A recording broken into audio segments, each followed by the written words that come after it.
वाराणसी के कोतवाली थाना अंतर्गत टाउन हॉल स्थित गांधी पार्क में नगर निगम व टाटा ट्रस्ट द्वारा सफाई मित्रों को सम्मानित किया गया। इस कार्यक्रम के माध्यम से सफाई मित्रों को स्वच्छता के प्रति जागरूक भी किया गया। इस कार्यक्रम के माध्यम से सफाई मित्रों को स्वच्छता के प्रति जागरूक किया गया। साथ ही उपस्थित लोगों ने अपने शहर, वार्ड, मोहल्ले को स्वच्छ व साफ रखने के लिए प्रण भी लिया। वहीं अपने क्षेत्र में अच्छे कार्य कर रहे सफाई मित्रों को पुरस्कार देकर सम्मानित भी किया गया। सफाई मित्र दीना, संजय, सोहन, चंदन, बबलू, दिनेश, मुन्नी देवी व नियाज को पुरस्कार दिया गया। इस कार्यक्रम में कुल 9 वार्ड के सफाई मित्र शामिल हुए थे। कोविड-19 को देखते हुए सफाई मित्रों में साबुन का भी वितरण किया गया। इस कार्यक्रम का शुभारंभ नगर निगम के नगर स्वास्थ्य अधिकारी राम सकल यादव के कर कमलों द्वारा किया गया। अपना परिचय बताएं। जी, मेरा नाम भावना श्रीवास्तव है। मैं टाटा ट्रस्ट में सैनिटेशन कोऑर्डिनेटर के पद पर कार्यरत हूँ। हम लोग नगर निगम को स्वच्छता के कार्यों के निर्वहन में सहयोग प्रदान करते हैं।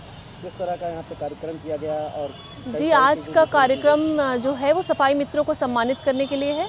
स्वच्छ सर्वेक्षण को मद्देनज़र में रखते हुए हमने सभी अच्छे कार्य करने वाले सफाई मित्रों को यहाँ पे सम्मानित किया। इसके अलावा यूनिसेफ द्वारा दिए गए साबुनों का वितरण हुआ। आज कितने लोगों को सम्मानित किया गया यहाँ पर? जी, यहाँ पे 9 वार्ड के 9 लोगों को सम्मानित किया गया। और बाकियों को क्या दिया गया? बाकियों को साबुन डिस्ट्रीब्यूट किया गया। क्या उद्देश्य है ऐसे कार्य का? ऐसे कार्यों का उद्देश्य है कि जो अच्छा कार्य कर रहे हैं सफाई मित्र, उनको मोटिवेट किया जाए और जो बाकी सफाई मित्र हैं वो भी अच्छा कार्य करने को प्रेरित हों। इसके अलावा कोविड को ध्यान में रखते हुए लोगों को साबुन डिस्ट्रीब्यूट किया गया, जिससे वो अच्छे से हैंड वॉश करें। और आपका परिचय जानना चाहिए। राम सकल यादव, नगर स्वास्थ्य अधिकारी। आज यहाँ पे किस तरह का कार्यक्रम किया गया, क्या वितरण किया गया? ये हमारे जितने सफाई मित्र हैं जो अच्छे काम कर रहे हैं, हर महीने इनको पुरस्कृत किया जाता है। जो अच्छे वर्कर हैं इनको आज घड़ी दे के सम्मानित किया जाता है। और बाकी सारे सफाई मित्रों को जो है ये कोविड को देखते हुए इनको 2-2 बट्टी साबुन बांटा गया है हाथ धुलने के लिए, और इसके पहले भी बांटा गया था। इसको हर महीने लगभग बांटा जा रहा है। तो इस तरह से इनको जो है जागरूक किया जा रहा है। अपने आसपास मोहल्ले में भी बताएंगे कि इस तरह स्वच्छता रखें, इस तरह सफाई रखें। और जो अच्छे वर्कर हैं इनका मनोबल बढ़े और लोगों का मनोबल बढ़ेगा, वो भी पुरस्कृत होंगे। ये देख करके इसलिए एक सम्मान रखा गया है। और पब्लिक उसका अनुसरण करके कूड़ा को सेग्रीगेट करके अपने घर में रखेगी और हमारा कर्मचारी जाएगा उसको अलग अलग लेगा और अलग अलग उसको हम डिस्पोज करेंगे। जो गीला कूड़ा उसका कंपोस्ट बनवाएंगे और बाकी सूखा कूड़ा हमारा कारखाना में जाएगा। इस तरह से कूड़े की मात्रा को कम। सुभाषपा के राष्ट्रीय अध्यक्ष ने सर्किट हाउस में एक प्रेस वार्ता के दौरान केंद्र सरकार पर निशाना साधते हुए सरकार को अंबानी और अडानी का चौकीदार बताया। इस दौरान कृषि सुधार कानूनों को लेकर पूर्व मंत्री ने बताया कि ये कानून सिर्फ अंबानी और अडानी जैसे पूंजीपतियों के लिए ही है। बीते दिनों AIMIM प्रमुख असुद्दीन ओवैसी से मुलाकात को लेकर के उन्होंने बताया कि भागीदारी संकल्प मोर्चा में आने के बाद अब ये मोर्चा और मजबूत हो चुका है।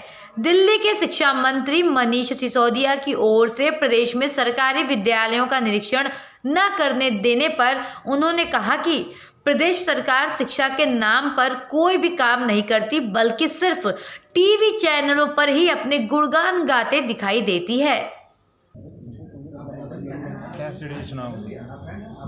कि हमने भागीदारी संकल्प मोर्चा बनाया है, जिसमें माननीय बाबू सिंह कुशवाहा, श्रीमती कृष्णा पटेल, बाबू रामपाल, प्रेमचंद प्रजापति, रामसागर बिंद,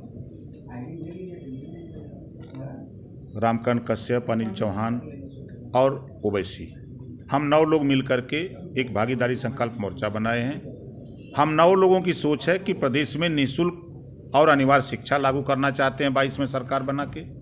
स्वास्थ्य हम लोग फ्री देना चाहते हैं। घरेलू बिजली का बिल हम लोग माफ़ करना चाहते हैं। प्रदेश में रोजगार परक शिक्षा हम लोग लागू करना चाहते हैं। जो बच्चे पढ़ लिख करके बेकार घूम रहे हैं उनको टेक्निकल अगर पहले से जानकारी होती तो वो बेकार नहीं होते, चीन की तरह वो भी कारोबार में लगते। ये तमाम चीज़ों को लेकर के हम लोग भागीदारी संकल्प मोर्चा बना करके और चुनाव की तैयारी में कि यही अरविंद केजरीवाल जी पहले ही ऐलान कर चुके हैं कि मैं अकेले चुनाव लड़ूंगा। तो कहे हैं ना, हर व्यक्ति स्वतंत्र है। हमारा प्रयास है कि जो प्रदेश में अमन चैन भाईचारा पैदा करना चाहते हैं, जो शिक्षा निःशुल्क अनिवार्य शिक्षा और समान शिक्षा चाहते हैं, जो निःशुल्क स्वास्थ्य गरीबों को देना चाहते हैं, जो रोजगार दिलाना चाहते हैं, घरेलू बिजली का बिल माफ करना चाहते हैं, ऐसे लोग हमारे यहाँ में उनका दरवाजा खुला है। हम उनको अंदर बैठा करके उनका स्वागत करेंगे। हम लोग मिल करके 22 का चुनाव लड़ेंगे। आपके भागीदारी संकल्प मोर्चा का नेता कौन होगा? चुनाव हो जाने दीजिए नेता तय कर लेंगे हम लोग। हमारे यहाँ नेता है और सीट का झगड़ा नहीं, अभी डिक्लेयर नहीं है। हमारे यहाँ कोई झगड़े नहीं है। नहीं, नेता कौन होगा? हम तो बता दो, हम सब लोग लीडर हैं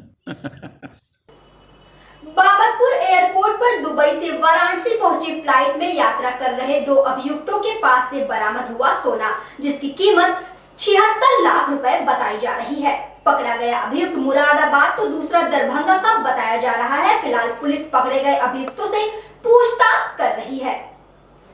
वाराणसी के बाबतपुर एयरपोर्ट पर सोना हुआ बरामद, जिसकी कीमत लगभग 76 लाख रुपए बताई जा रही है। दुबई से वाराणसी पहुंचे फ्लाइट में 2 व्यक्ति संदिग्ध लगे तो सीमा शुल्क की टीम ने दोनों के सामानों की जांच की, जिसमें यूपी के मुरादाबाद के रहने वाले नजाकत और दरभंगा के रहने वाले मोहम्मद कलीम के ट्रॉली बैग में सोने की एक परत कार्बन पेपर के नीचे छुपाकर रखी हुई मिली। पूछताछ में दोनों ने बताया कि कार्बन पेपर का इस्तेमाल हमने इसलिए किया ताकि सोना एक्सरे में ना दिखे और हम पुलिस की पकड़ में न आए। वाराणसी के कैंट रेलवे स्टेशन से मानो रंग ही उड़ गया है। कारण है स्टेशनों पर बिकने वाले फलों का अचानक से गायब हो जाना। प्लेटफॉर्म नंबर 1 से 9 तक कहीं भी एक फल की दुकान नहीं दिखाई दे रही है, जिसकी वजह से जहां एक तरफ प्लेटफॉर्म की खूबसूरती गायब हो गई है, तो वहीं मौसमी फल न पाकर यात्री खासा परेशान भी हैं। दरअसल ठेकेदारों और वेंडरों के बीच फलों के रेट को लेकर के तनातनी से वेंडरों ने फलों की दुकान स्टेशन परिसर में कहीं भी लगाने से मना कर दिया है। उनका कहना है कि उन्हें रेट लिस्ट अब तक नहीं मिली है और जब तक रेट लिस्ट नहीं मिलेगी वे दुकान नहीं लगाएंगे। वेंडरों का ये भी मानना है कि कमीशन खोरी की वजह से उन्हें रेट लिस्ट नहीं दी जा रही है, जबकि दूसरी तरफ अधिकारियों का कहना है कि शिकायत के आधार पर कार्यवाही की जा रही है। वहीं स्टेशन परिसर में पानी से लेकर अन्य खाने पीने की जरूरी चीजों का भी इंतजाम नियमित तौर पर किया जा रहा है।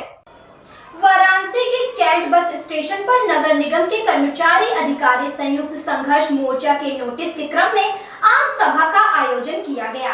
इस आयोजन की अध्यक्षता अरविंद कुमार सिंह क्षेत्रीय रोडवेज कर्मचारी संयुक्त परिषद वाराणसी के द्वारा की गई। सभा का संचालन मनोज कुमार यादव क्षेत्रीय मंत्री रोडवेज कर्मचारी संयुक्त परिषद वाराणसी क्षेत्र द्वारा किया गया। क्षेत्रीय मंत्री द्वारा बताया गया कि प्रदेश के राष्ट्रीयकृत मार्गों पर निजी बसें चलाने से संबंधित उत्तर प्रदेश शासन के परिवहन अनुभाग एवं परिवहन निगम के कारोबार को समेटकर इसके अस्तित्व को समाप्त करने की सरकार की प्रस्तावित योजनाओं के विरोध में तथा परिवहन निगम कर्मचारियों अधिकारियों के लिए संघर्ष मोर्चा द्वारा विगत 3 महीनों से कार्यक्रम चलाया जा रहा है, किंतु सरकार अपने अड़ियल विचारधारा पर कायम है। ऐसी स्थिति में इस सभा में सरकार की नीतियों का विरोध किया गया है और इस सभा के माध्यम से सरकार अपने फैसले पर पुनः विचार करे और परिवहन निगम के कर्मचारियों के सुविधाओं में इजाफा करने के संबंध में निर्णय ले। मैं कैंट डिपो का शाखा मंत्री विभूति नारायण सिंह हूँ। हम लोग की मांग है रोडवेज का, सरकार जो है रोडवेज को 7% रोड मिला हुआ है, उस पर प्राइवेट गाड़ी चलाने के परमिट जारी कर रहे हैं। हम लोग इसको विरोध कर रहे हैं और हम लोग अपना ज्ञापन मंडलायुक्त को देंगे और क्षेत्रीय प्रबंधक के माध्यम से प्रबंध निदेशक को भी भेजा जाएगा। अगर सरकार हमारी मांगों को नहीं सुनती है तो हम किसी स्तर पर जाने के लिए तैयार हैं। इसमें हमारे क्षेत्र में 10 डिपोज हैं, जिसमें 10 डिपो के लोग आए हुए हैं, जिसमें Sonbhadra, Vindhyanagar, Chandauli depot, Kashi depot, cantt depot, Jaunpur depot सम्मिलित है। मांग पूरी जब तक नहीं होगी तब तक हम लड़ाई लड़ते रहेंगे। इसके बाद चक्का जाम भी किया जाएगा, धरना प्रदर्शन किया जाएगा। अभी शासन तक हमारी बात आज पहुंच पाएगी मंडल आयुक्त के माध्यम से। आज हमारा पत्रक मंडल आयुक्त के माध्यम से पहुंचेगा। अभी तक हम लोग को शासन से कोई बात नहीं हो पाई है। मैं अरविंद कुमार सिंह, क्षेत्रीय अध्यक्ष, रोडवेज कर्मचारी संयुक्त परिषद वाराणसी क्षेत्र। यह जो धरना प्रदर्शन का कार्यक्रम चल रहा है, वह जो राष्ट्रीयकृत मार्ग हमारे 7% है, उस पर भी निजी बसों का परमिट देने का काम शासन कर रहा है। उसके विरोध में हम लोग ये धरना कार्यक्रम कर रहे हैं।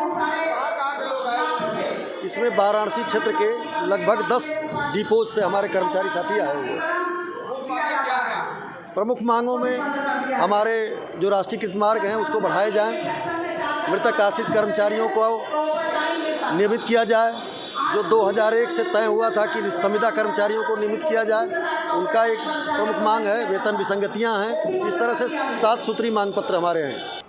सारनाथ में सुहेल देव के जन्म दिवस की तैयारियों का जायजा लेने भारतीय जनता पार्टी के कैबिनेट मंत्री अनिल राजभर पहुंचे। इस दौरान उन्होंने सुहेल देव की प्रतिमा पर माल्यार्पण भी किया। सोहेल देव राजभर के प्रतिमा पर माल्यार्पण कर अनिल राजभर ने कहा कि सोहेल देव जी के जन्मदिन की तैयारियों का जायजा लेने के लिए मैं पहुंचा हूं। उन्होंने आगे कहा कि महाराजा सोहेल देव जी की जयंती भव्य तरीके से मनाई जाएगी। सारनाथ की धरती पर उन्होंने कहा कि सोहेल देव जी का इतिहास बहुत लंबा है, जितनी चर्चा की जाए उतना ही कम है, और जो किसान आंदोलन कर रहे हैं वे किसान है ही नहीं। सारे किसान तो मोदी जी के साथ खड़े हैं। देश विरोधी पार्टियां ही ये सब कर रही हैं, और ये लोग शाहीन बाग 2 बनाने की कोशिश कर रहे हैं। जिस आंदोलन में पाकिस्तान जिंदाबाद का नारा लगता हो, वो आंदोलन किसानों का नहीं हो सकता। और हम लोग किसान हित में काम कर रहे हैं और आगे भी करते रहेंगे। आज सारनाथ की धरती पर महाराजा सोहेल देव के पार्क में 16 फरवरी जो बसंत पंचमी का दिन है, जिस दिन राष्ट्रवीर महाराजा सोहेल देव राजभर जी का जन्म हुआ था, उनके जन्म दिवस को कितना भव्य तरीके से मनाया जाए, उसका तरीका क्या हो, उसकी रूपरेखा क्या हो, ज़्यादा से ज़्यादा नौजवानों को उस कार्यक्रम से जोड़कर अपने इतिहास से रूबरू किस तरह से कराया जाए, इसी तमाम विषयों को लेकर आज यहाँ पर बैठक सारनाथ में हो रही है। और इस बार राजभर समाज के लोगों ने ये तय किया है कि महाराजा सोहेल देव जी की जयंती बहुत ही भव्य तरीके से हम बनारस में मनाने का काम कर रहे हैं। सर, ये भ्रम है तो फिर इतने दिल्ली में वो राजनीतिक पॉलिटिकल है, उनको करने दीजिए। सत्याग्रह चलाना, सड़क पर बैठना, आंदोलन करना, प्रतिकार करना उनका अधिकार है, वो करें। जाम आम जनता को कोई परेशानी नहीं होनी। आने वाले समय में जनता बता देगी कि मोदी जी का फैसला सही था कि आज सड़क पर और बैठे लोग सही। जो किसान आत्मदाह कर रहे हैं उनके लिए क्या कहना है आप? ये शाहीन बाग 2 बनाने की कोशिश हो रही है। जिस आंदोलन के बीच से पाकिस्तान जिंदाबाद का नारा लगता हो, जिस आंदोलन के बीच से खालिस्तान जिंदाबाद का नारा लगता हो, जिस आंदोलन के बीच से कश्मीर बनाने की बात कही जाती हो, कैसे लोग उसमें होंगे आप कल्पना कर सकते हैं। कोई बात नहीं है, हम किसानों के हित में हम लोग काम कर रहे हैं, आगे भी करते रहेंगे। जनता जनार्दन है, जनता का फैसला सर्वोपरि होता है। आगे जब समय आएगा जनता फैसला जो करेगी उसका हम स्वागत। उत्तर प्रदेश में आगामी 2022 विधानसभा चुनाव को लेकर राजनीतिक पार्टियों ने कमर कसना शुरू कर दिया है, तो वहीं पूर्वांचल राज्य की मांग करने वाले पूर्वांचल मूवमेंट और पूर्वांचल पब्लिक पार्टी संयुक्त रूप से पूर्वांचल के चिन्हित 28 जिले के अंदर आने वाले 170 विधानसभा सीटों पर पूर्वांचल पब्लिक पार्टी अपने प्रत्याशी मैदान में उतारेगी। मीडिया से रूबरू होते हुए पूर्वांचल मूवमेंट के संस्थापक एवं प्रदेश संयोजक राजेश आजाद ने कहा कि पूर्वांचल के 170 विधानसभा में 50% सीटों पर महिलाएं चुनाव लड़ेंगी। हमारा मानना है कि बिना आधी आबादी के जुटे अलग पूर्वांचल राज्य की मांग पूरी नहीं हो सकती। इसके साथ ही 28 फरवरी 2021 से पूर्वांचल मूवमेंट के द्वारा जागो पूर्वांचल जागो जन जागरण यात्रा की शुरुआत की जाएगी, जिसके 3 चरणबद्ध कार्यक्रम भी होंगे जो पूर्वांचल के सभी 28 जिलों को कवर करेंगे। हमारी कोशिश होगी कि इस मुहिम में अन्य संगठन और संस्था के लोग भी जो अलग पूर्वांचल राज्य की मांग कर रहे हैं उनको भी सम्मिलित किया जाए। पूर्वांचल राज्य की मांग देश के बड़े बड़े नेताओं ने की, लेकिन उनमें ईमानदारी कम देखने को मिली। राजेश आजाद ने आगे बताया कि पूर्वांचल से युवाओं के पलायन को रोकने के साथ साथ हमारे 28 सूत्रीय संकल्प पत्र भी हैं, जिसको लेकर के हम जनता के बीच जाएंगे। संस्थापक प्रदेश संयोजक पूर्वांचल मूवमेंट, राष्ट्रीय अध्यक्ष पूर्वांचल पब्लिक पार्टी, प्रदेश अध्यक्ष पूर्वांचल राज बनाओ अटल विचार फोरम।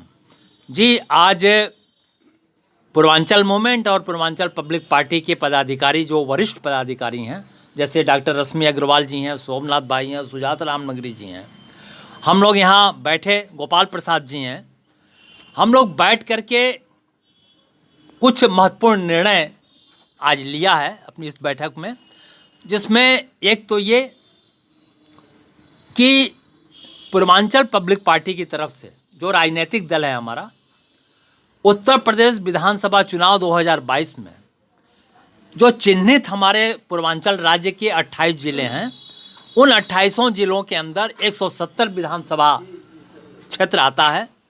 और हम लोगों ने आज की इस महत्वपूर्ण बैठक में तय किया है कि 170 विधानसभा सीटों पर पूर्वांचल पब्लिक पार्टी अपने प्रत्याशी खड़ा करेगी, जिसमें महत्वपूर्ण एक बात यह भी है कि साथ ही आज यह भी सर्वसम्मति से करतल ध्वनि के बीच हम लोगों ने तय किया कि 170 सीटों में से 50% सीटों पर महिला प्रत्याशी हम लोग खड़ा करेंगे। वोकल फॉर लोकल को मिल रहा बढ़ावा। पिछले 15 वर्षों से वाराणसी में बनाए गए गाउन को पहन रहे हैं विदेशी पादरी। वोकल फॉर लोकल और ओडीपी को मिल रहा बढ़ावा। पिछले 15 वर्षों से वाराणसी के कारीगरों द्वारा निर्मित गाउन को पहन रहे हैं विदेशी पादरी, और इस प्रकार वाराणसी के विशेष परिधान विदेशों में भी धूम मचा रहे हैं। इन परिधानों के कारीगरों के पास 1 वर्ष पहले से ही आने लगते हैं परिधानों के निर्माण के ऑर्डर। सैयद हसन अंसारी। सर, ये किस तरह का कपड़ा है और कहाँ के लिए ऑर्डर होता है, कब से बन रहा है आपके यहाँ? ये तो कपड़ा जो है ब्रोकेड है, ये जो यूरोप कंट्री है और जैसे अमेरिका है, ये प्रिस्ट को लिए जो है पादरी लोगों के लिए ये कपड़ा बनता है। एक्चुअली ये हम लोग तो ब्रोकेड हम लोग का बहुत ज़माने से बन रहा है, दादा परदादा के ज़माने से। मगर मैं 2005 में फ्रैंकफर्ट गया फेयर में, वहाँ पे जो कस्टमर लोग मिले उन्होंने कहा कि ये डिज़ाइन हम लोगों की डिज़ाइन आप बनाइए, जो पादरियों को हम लोग बनाते हैं, जो कैथोलिक चर्च में लगता है, उसके लिए जो है चाहिए। तो हमने कहा हम डेवलप कर देंगे, हम तो मैन्युफैक्चरर हैं, बनाने वाले हैं, वीवर हैं। तो उन्होंने अपनी डिज़ाइन मुझे दिया, मैंने उस डिज़ाइन को डेवलप किया। डेवलप करने के बाद आज हम लोग ये चीज़ बना के भेज रहे हैं। वाराणसी के जैतपुरा थाना अंतर्गत चौका घाट के अतरगिरई मेले के दौरान काली मंदिर के पास श्रद्धालुओं की लगी भारी भीड़, जिससे आवागमन हुआ प्रभावित। लगा भीषण जाम। क्षेत्रीय पुलिस को जाम हटाने में काफी मशक्कत करनी पड़ी। अतरगिरई मेले के दौरान 2 दिन चौका घाट मंदिर पर श्रद्धालुओं की काफी भीड़ देखने को मिलती है। आज और कल मंदिर प्रांगण में भारी भीड़ रहेगी। इस 2 दिवसीय मेले की खास बात यह है कि इस मेले में दूर दूर से सिर्फ महिलाएं ही आती हैं। रात भर मंदिर प्रांगण में विश्राम करती हैं। सुबह की पहली किरण के साथ श्रद्धालु महिलाएं मां गंगा की ओर प्रस्थान करती हैं और यहाँ स्नान कर पूजा अर्चना करती हैं और साथ ही भगवान से अपने परिवार की सुख समृद्धि के लिए प्रार्थना भी करती हैं। वाराणसी के ज्ञान बापे स्थित मां मंगला गौरी के मंदिर की मुक्ति के लिए संत समाज द्वारा एक बार फिर उठाई गई आवाज। सामने घाट स्थित महामृत्युंजय महादेव मंदिर में जया संपत कुमाराचार्य ने बताया कि मंगला गौरी स्थित मंदिर में साल भर में 1 बार दर्शन कराया जाता है। इसके पहले 2 बार दर्शन के दौरान रक्ताभिषेक किया गया था। हमारी मांग है कि संत समाज के लोग मां मंगला गौरी की मंदिर के मुक्ति के लिए आगे आएं। जगत गुरु देश विदेश समान्य संत जगत गुरु भगवताचार्य त्रिनंडी स्वामी जी महाराज के शिष्य श्री वैष्णव मठ मंदरवा स्थित है। मेरा नाम जगत गुरु संपत कुमाराचार्य है, स्वामी संपत कुमाराचार्य। किस तरह की आप सरकार के सामने आप बात रखना चाहते हैं? माँ श्रृंगार गौरी को मंदिर दिव्य और भव्य बने, इसके लिए हम बात रखना चाहते हैं। जी, हम आपको बता दें कि इन्हीं विभिन्न मामलों को लेकर 2 तारीख और 3 तारीख को संतों की बैठक है काशी में, आप क्या कहेंगे? संत और संघ जो भी हिंदू संगठन जिसमें जुट रहे हैं, उनसे मांग है कि गौरी श्रृंगार पर विशेष रूपेण चर्चा करें, क्योंकि यहाँ का जो फल है, जो दर्शन है, अधूरा प्राप्त हो रहा है कि गौरी श्रृंगार का कैसे, गौरी माँ श्रृंगार गौरी कैसे मुक्त होगी, इस पर संत और संघ विचार करें।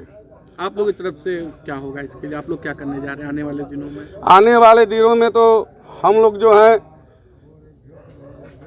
विश्व हिंदू सेना के संस्थापक अरुण पाठक के साथ में तो लगे हुए हैं गौरी श्रृंगार के आंदोलन में, और आगे भी उनके साथ में हैं।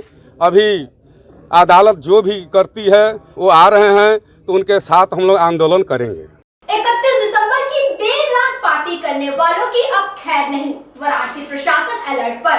एसएसपी अमित पाठक ने लिए कड़े एक्शन, शांतिपूर्ण तरीके से नया साल मनाने की अपील। वाराणसी के एसएसपी अमित पाठक ने कड़े फैसले लिए और कहा कि 31 जनवरी की रात कोई भी शोर शराबा नहीं होगा। जो भी त्योहार मनाना है शांतिपूर्वक मनाएं। शहर में चारों तरफ पुलिस द्वारा चाक चौबंद व्यवस्था रहेगी। ट्रैफिक नियमों का पालन करें, ट्रैफिक नियम ना तोड़ें, हेलमेट जरूर लगाएं, शराब पीकर गाड़ी ना चलाएं और तेज रफ्तार में गाड़ी ना चलाएं। और कहा कि इन नियमों को तोड़ने वालों पर कड़ी कार्यवाही की जाएगी। सर, 31 पार्टी को लेकर पुलिसिंग की व्यवस्था क्या रहेगी काशी में? पुलिस की प्रभावी व्यवस्था रहेगी। हर जगह चौराहों पर लोग अगर कोई हुड़दंग करेगा तो उसके लिए हमने भी तैयारी करी है। जो भी मौका है उसको शालीनता से और किसी भी नियम का उल्लंघन किए बगैर मनाया जाए। ना ही किसी प्रकार की रैश ड्राइविंग की जाए, ना किसी प्रकार के ट्रैफिक के नियम का उल्लंघन किया जाए, ट्रिपल राइडिंग ना की जाए, हेलमेट पहना जाए, मास्क लगाया जाए, सोशल डिस्टेंसिंग का पालन किया जाए। जो समय समय पर सरकारी दिशा निर्देश जारी हुए हैं उनको सभी को उनकी जानकारी है, उसका पालन किया जाए। और हमने पुलिस प्रबंध किया है, जो नियमों का उल्लंघन करेगा उसके खिलाफ कार्रवाई की जाएगी। गंगा घाट और हाईवे पे विशेष चौकसी के लिए क्या कुछ तैयारी है? सभी जगह पूरे शहर में ड्यूटियां लगाई गई हैं। और मैं फिर से कहना चाहूँगा कि ट्रैफिक नियमों का कोई भी उल्लंघन ना करे, क्योंकि ट्रैफिक नियमों का उल्लंघन करने से हम असुरक्षित होते हैं और दूसरे की भी सुरक्षा को खतरा पहुँचाते हैं। तो ऐसे में ट्रैफिक नियम बनाए इसलिए गए हैं कि सब लोग सुरक्षित तरीके से यात्रा कर सकें। तो कोई भी ट्रिपल राइडिंग बगैर हेलमेट ना करे, रैश ड्राइविंग ना करे और किसी प्रकार का मादक पदार्थ का सेवन करके कोई गाड़ी ना चलाए। ये मैं सभी को बताना चाहूँगा और उस दिन के लिए हमारी तैयारी पूरी है। वाराणसी के दशाश्वमेध घाट के विश्व प्रसिद्ध गंगा आरती में बॉलीवुड अभिनेत्री मिनीषा लांबा पहुंची। उनके साथ अभिषेक जालान भी नजर आए। इस दौरान गंगा सेवा निधि की ओर से संस्था के सचिव हनुमान यादव ने उनका स्वागत किया। बॉलीवुड अभिनेत्री मिनीषा लांबा दशाश्वमेध घाट के विश्व प्रसिद्ध गंगा आरती में शामिल हुईं। उन्होंने मंत्रमुग्ध होकर आरती का आनंद लिया। आरती के दौरान कभी सेल्फी ली तो कभी अपने फोन से बनारस की घाट मां गंगा की खूबसूरती को अपने कैमरे में कैद करना चाहा। आरती देखने के बाद मिनीषा लांबा नाव पर सवार होकर 80 घाट के लिए निकल गईं। वाराणसी में कोरोना वैक्सीन की प्रथम फेज की व्यवस्था पूर्ण कर ली गई है। इसी संबंध में सीएमओ डॉक्टर बीबी सिंह ने बताया कि वैक्सीनेशन की समस्त व्यवस्थाएं पूर्ण कर ली गई हैं। प्रथम फेज में सरकारी व प्राइवेट मेडिकल व पैरामेडिकल वैक्सीनेशन करने हेतु 12,700 का रजिस्ट्रेशन कर दिया गया है। जनवरी के पहले व दूसरे सप्ताह में वैक्सीन प्राप्त होने की संभावना है। प्रत्येक व्यक्ति को 2 बार वैक्सीन लगाया जाएगा। पहली बार लगाने के बाद पुनः 28 दिन बाद दोबारा वैक्सीन लगेगी। वैक्सीनेशन की टीमें बनाकर प्रशिक्षण दिया जा चुका है। वैक्सीनेशन के बाद लगभग 30 मिनट तक व्यक्ति को रोककर उसकी देखरेख की जाएगी। वैक्सीनेशन के बायोमेडिकल वेस्ट डिस्पोजल की भी समुचित व्यवस्था होगी। एक पोर्टल पर वैक्सीनेशन वालों का रिकॉर्ड रहेगा, उसका फॉलोअप होता रहेगा।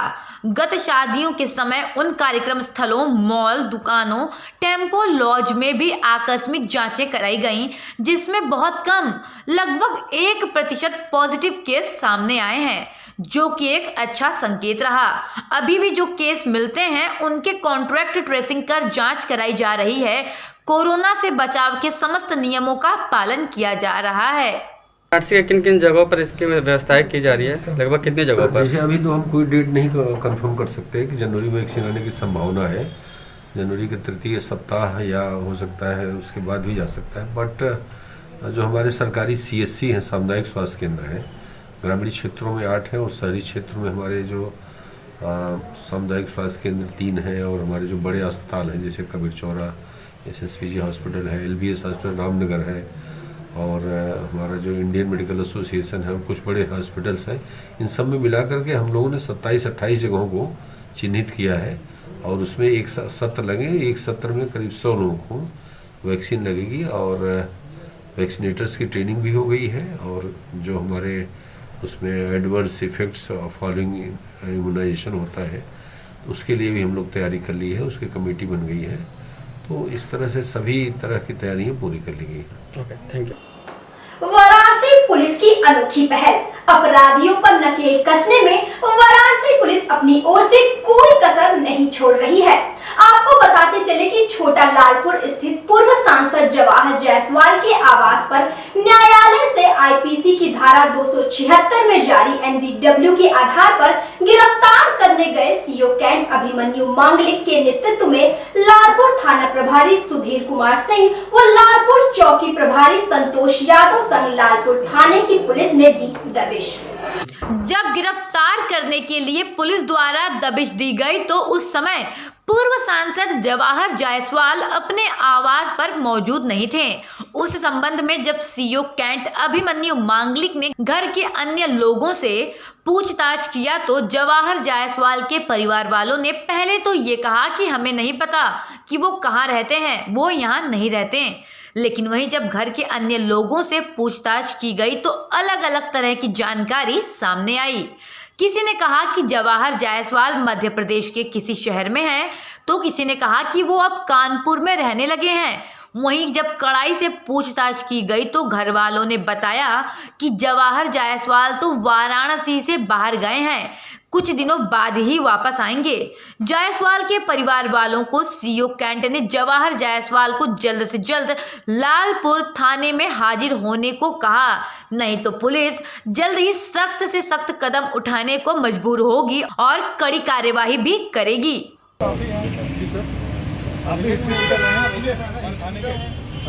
सब तीनों आदमी तो है तो निगरानी का यहीं पर आता है कि बाहर आता है।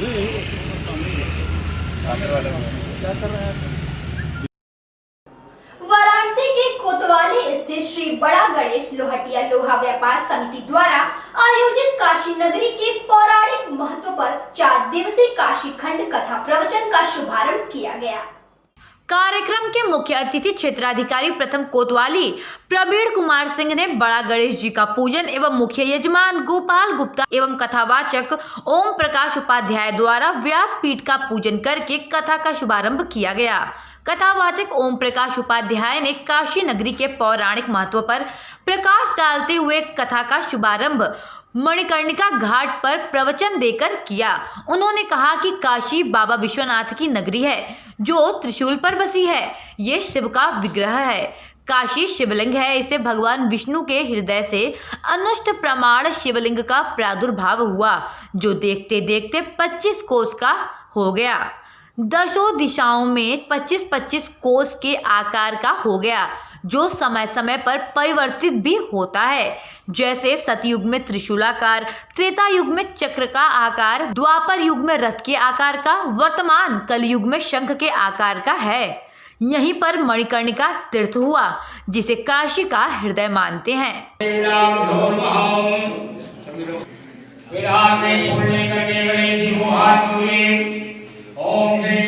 परिचय बताएं। मैं विकास यादव, महामंत्री श्री बड़ा गणेश लोहटिया लोहा व्यापार समिति। आज किस तरह की कथा प्रवचन है, क्या है, क्या किस तरह? श्री बड़ा गणेश लोहटिया लोहा व्यापार समिति द्वारा प्रतिवर्ष 9 वर्ष के शुभ अवसर पे साप्ताहिक बाबा श्री बड़ा गणेश जी महाराज जी का वार्षिक श्रृंगार एवं कथा प्रवचन का आयोजन किया जाता है। इस वर्ष भी 9 वर्ष के शुभ अवसर पे इस कार्यक्रम का आयोजन किया गया है, किंतु कोरोना महामारी की वजह से यह कार्यक्रम साप्ताहिक न होकर के केवल 4 दिवसीय किया गया है। और इस कार्यक्रम के माध्यम से हम लोग विश्व में कल्याण के लिए बाबा से कामना भी करेंगे और साथ ही साथ आने वाला जो 9 वर्ष 2021 है वह सभी देशवासियों के लिए खुशहाली भरा है, ऐसा हम बाबा से कामना करेंगे। साथ ही साथ इसी कार्यक्रम के अंतर्गत दिनांक 31 दिसंबर को लगभग 100 की संख्या में सब पत्नी व्यापारी जो है बाबा का विशेष आरती का आयोजन 31 दिसंबर की रात्रि में किया गया है। आप लोग से भी निवेदन है, जहां तक भी आपके माध्यम से आवाज़ जारी है, आप लोग भी बाबा बड़ा गणेश मंदिर के दरबार में उपस्थित होकर के बाबा जी का आशीर्वाद प्राप्त करें और पुण्य के भागी बने। वाराणसी में अखिल भारतीय राष्ट्रीय कांग्रेस के 136वें स्थापना दिवस के अवसर पर कांग्रेस कार्यकर्ताओं द्वारा पदयात्रा निकाला गया। पदयात्रा का शुभारंभ लंका स्थित मालवीय जी की प्रतिमा पर माल्यार्पण के साथ हुआ। ये यात्रा लंका स्थित मालवीय जी की प्रतिमा पर माल्यार्पण के साथ शुरू हुई। लंका होते शिवाला सोनारपुरा से होते हुए भेलूपुर चौराहे पर स्वामी विवेकानंद जी के मूर्ति पर माल्यार्पण के साथ पदयात्रा समाप्त हो गई। इस पर ब्रांड एम्बेसडर रोशनी जायसवाल ने कहा कि ये गूंगी बहरी सरकार किसानों के हित में कार्य नहीं कर रही है। रोशनी ने कहा कि कांग्रेस पिछले कई वर्षों से लगातार बेरोजगारी और नौजवानों के हित में कार्य करती आ रही है। पिछले 1 महीने से किसान इस कड़ाके की ठंड में धरना प्रदर्शन कर रहे हैं और ये गूंगी बहरी सरकार को दिखाई नहीं दे रहा है और ना ही सुनाई दे रहा है। हम लोग किसानों की आवाज बनकर और किसानों के हक में कार्य कर रहे हैं और हमेशा करते रहेंगे। पिछले 136 साल से कांग्रेस अस्तित्व में है और ऐसी पार्टी है जो इस देश को आगे लेकर जाएगी। इस सरकार में दम नहीं है कि वो इस देश को आगे लेकर जाए। भारतीय राष्ट्रीय कांग्रेस कमेटी की स्थापना 136वीं जयंती मनाने के लिए कांग्रेस के कार्यकर्ताओं द्वारा यह पदयात्रा निकाली गई है। इस पदयात्रा को निकालने के लिए लंका के स्थित मालवीय जी के प्रतिमा से शुरू की गई और शिवाला 80 सोनारपुरा होते हुए IP विजया मॉल के पास विवेकानंद जी के मूर्ति पर माल्यार्पण कर समाप्त किया जाएगा। हम आपको दिखा सकते हैं कि किस तरीके से कांग्रेस के कार्यकर्ताओं द्वारा पदयात्रा निकाला जा रहा है और यह आप सीधे विजुअल में देख सकते हैं कि ढोल नगाड़े बाजा के साथ कांग्रेस के कार्यकर्ताओं द्वारा यह पदयात्रा निकाला जा रहा है। वाराणसी से कुलदीप चौरसिया, देन काशी के लिए। जी आपका नाम? मेरा नाम मणिंद्र मिश्रा है, मैं स्टेट सेक्रेटरी हूँ उत्तर प्रदेश। मणिंद्र जी, इस पदयात्रा को निकालने का क्या संदेश था, क्या उद्देश्य था? ये पदयात्रा कांग्रेस की 136वीं स्थापना दिवस के अवसर पर पूरे प्रदेश में निकाला जा रहा है और 3 दिवसीय यात्रा है और इसमें ख़ास तौर से जो शहीद हुए थे लोग, उनको हम लोग सम्मानित करते हुए रास्ते भर आ रहे हैं और एक संदेश देना चाहते हैं कि जो किसान विरोधी, युवा विरोधी जो सरकार है वो जागे और किसानों के हित में निर्णय ले। जो किसान हमारे वहाँ बैठे हुए हैं, जो युवा बेरोजगार घूम रहे हैं, उनको जल्द से जल्द राहत मिल सके, इसके लिए हम ये चेतना पदयात्रा निकाल रहे हैं। लेकिन बीजेपी के द्वारा लगातार फिर कहा जा रहा है कि जो विपक्षी पार्टी हैं वे किसानों को मतलब फिर आँख बंद करने का फिर काम कर रहा है, गुमराह करने का फिर काम कर रहा है। यहाँ तक कि ये भी बोल दिया गया है कि किसानों के लिए सरकार का दरवाज़ा 24 घंटा खुला है, कोई भी समस्या हो तो फिर आके फिर बात करें। इस पर फिर आप क्या मतलब मैं कहना चाहता हूँ इस विषय में कि सरकार के पास कोई जवाब नहीं है। इसके पहले किसी भी घटना के पीछे जैसे विदेशी शक्तियों का ये जुमला छोड़ करके बच जाया करते थे, वैसे ही इस समय विपक्ष का जुमला छोड़ रहे हैं। आपका नाम? नमस्कार, मैं रोशनी जायसवाल। रोशनी जी, फिर आज ये कार्यक्रम क्या है और क्यों किया जा रहा है? कांग्रेस लगातार किसानों के समर्थन में, बेरोजगारों के समर्थन में आगे आ रही है और पिछले 1 महीने से किसान जिस तरह से आंदोलन कर रहे हैं और इस गूंगी बहरी सरकार को दिखाई न दे रहा है, ना ही सुनाई दे रहा है, तो हम लोग किसानों की आवाज़ बनकर सामने आ रहे हैं और किसानों के हक में लड़ाई लड़ रहे हैं। ये कौन सी फिर पद यात्रा थी और स्थापना दिवस भी था, मतलब 136? हाँ जी, 28 दिसंबर को कल यानी कि 2020 को हमारा 136वां स्थापना दिवस था। कांग्रेस ही ऐसी पार्टी है जो पिछले 136 साल से इस देश को आगे ले जाती हुई आ रही है और ये प्रूफ हो गया है पिछले 6 सालों में कि भारतीय जनता पार्टी के पास वो दम नहीं है कि वो देश को आगे ले जा सके, वो और पीछे ले जा चुकी है। जीडीपी -23.9% हो गई है और जीडीपी कब -100 पहुंच जाएगी ये कोई नहीं कह सकता है। तो वापस से कांग्रेस का आना ज़रूरी है।